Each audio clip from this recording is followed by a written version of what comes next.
আসসালামু আলাইকুম রহমতুল্লাহি ওবরাকাতুহু। সম্মানিত প্রিয় মুসলিম ভাই ও বোনেরা, আর ইসলামী টিভির পক্ষ থেকে সকলকে জানাই আন্তরিক মোবারকবাদ।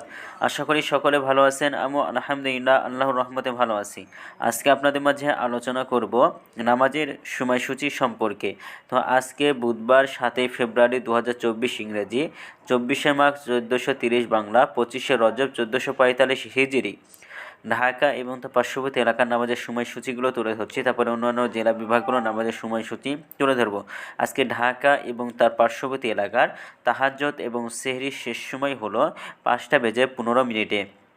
আজকে ফজরের ওয়াক্ত শুরু হয়েছে 5:20 এবং ফজরের ওয়াক্ত আজকে শেষ হয়েছে 6:36। জোহরের ওয়াক্ত আজকে শুরু হয়েছে 12:13 এবং জোহরের ওয়াক্ত আজকে শেষ হবে 4:11। আসরের ওয়াক্ত আজকে শুরু হবে 4:12 এবং আসরের ওয়াক্ত আজকে শেষ হবে 5:47। মাগরিবের ওয়াক্ত আজকে শুরু হবে 5:51 এবং মাগরিবের ওয়াক্ত আজকে শেষ হবে 7:04। এশার ওয়াক্ত আজকে শুরু হবে 7:05 এবং এশার ওয়াক্ত আজকে শেষ হবে 5:15। আজকে সূর্যাস্ত যাবে 5:49 আর আজকে সূর্যোদয় হয়েছে 6:37। এগুলো ঢাকা এবং তার পার্শ্ববর্তী এলাকার নামাজের সময়সূচি। এখন আপনাদের মাঝে আলোচনা করব বিভাগীয় সহায়ের জন্য উল্লেখিত সময়ের সঙ্গে যেসব বিভাগের সময় আপনি যোগ বিয়োগ করবেন তাহলে অর্থাৎ আপনি বিয়োগ করবেন চট্টগ্রামে 5 মিনিট এবং সিলেটে 6 মিনিট কম করবেন। ঢাকা এবং তার পার্শ্ববর্তী এলাকার নামাজের সময়সূচি থেকে চট্টগ্রামে 5 মিনিট এবং সিলেটে 6 মিনিট কম করবেন, তাহলে হবে।